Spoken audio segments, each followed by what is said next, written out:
Geometry की खूबसूरती ये है कि आपको जैसे भी समझ में आ रहा हो आप सवाल हल कर सकते हैं। चनाचे यहां भी थीटा निकालने के कई तरीके हो सकते हैं।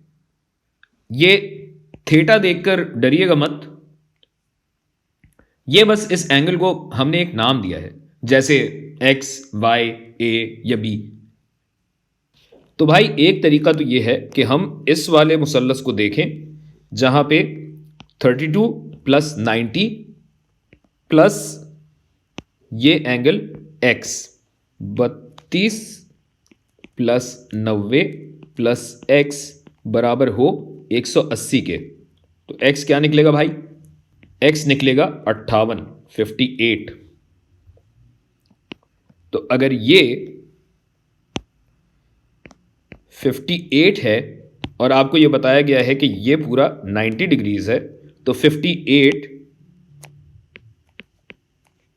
जमा थीटा ये बनेगा 90 डिग्रीज और थीटा बनेगा 32 डिग्री। एक तरीका तो ये हुआ, या आप चाहें तो इस सबसे बड़े वाले राइट एंगल ट्राइंगल को देख लें जहां पे एक एंगल 32 है, एक एंगल 90 है। 90 ऐसा होता है और ये वाला एंगल है जिसको मैं चाहूं तो अल्फा कह देता हूं। आप कुछ भी कह दें, आप काशिफ कह दें इसे, काशिफ एंगल।